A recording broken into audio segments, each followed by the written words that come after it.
কিন্তু ইরান তো আমাদের বন্ধু হইতে পারে না। কেন হবে বন্ধু? ওদের সাথে তো আমাদের দ্বন্দ্বটা রাজনৈতিক না, আকিদাগত। কি দ্বন্দ্ব?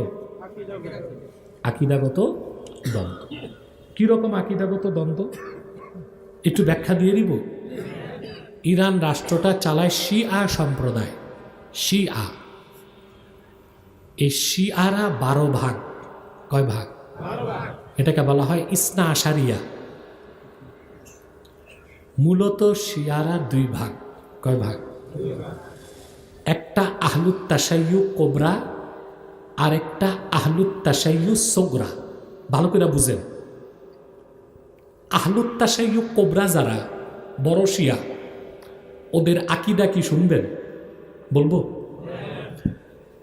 কোরআন শরীফে ওরা মনে করে আল্লাহর কোরআনে রদ বদল হয়েছে।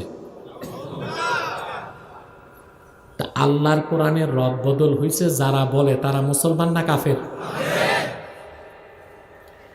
এরা ইরানে আল্লাহর কোরআন দেখে কোরআন ছাপাইছে। ওইখানে একটা সূরার নাম দিছে সূরাতুল ওয়েলায়া। নাউজুবিল্লাহ কইবেন। কোরআন শরীফে সূরাতুল ওয়েলায়া নামে সূরা আছে। এটা কোন সূরা জানেন? সূরাতুল ইনশিরাহ।